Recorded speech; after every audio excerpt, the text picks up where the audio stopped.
Intercaste marriage हमारे जैनों में कभी नहीं होते हैं।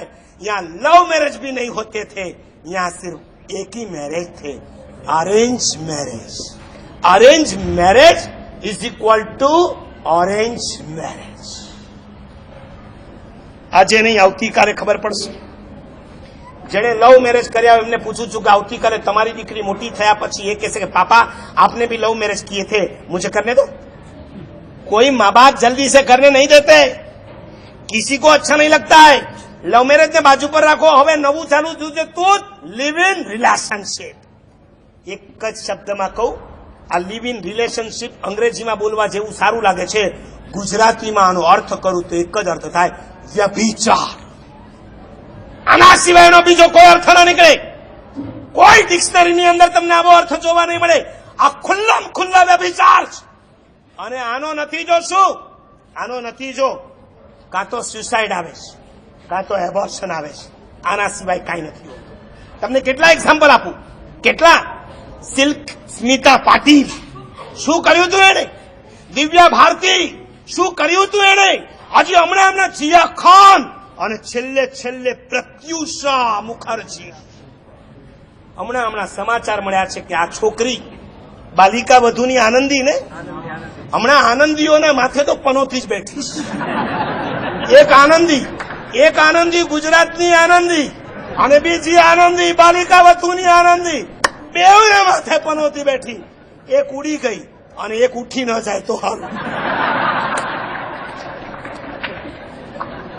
લિવ ઇન રિલેશનશિપમાં રહેનારી આ છોકરી જ્યારે મૃત્યુ પામી છે ત્યારે દારૂ પીતી હોય છે। એના બેડની નીચેથી કેટલા કંડોમ્સ નીકળ્યા છે, એના બેડની આજુબાજુમાંથી કેટલી સિગારેટો નીકળી છે, એના બેડની આજુબાજુમાં દારૂ હતા, દારૂની બોટલો હતી। એમ કહેવાય એ દારૂના નશામાં એને સુસાઇડ કર્યું। એટલું જ નહીં, કદાચ આવતીકાલે હજી વધારે રિસર્ચ થશે તો ખબર પડશે સી ઇઝ અ પ્રેગ્નન્ટ અને એને એબોર્શન કરાવ્યું છે। આ નતીજો છે લિવ ઇન રિલેશનશિપનો। જૈનો થઈને કોઈ મર્યાદા નહીં।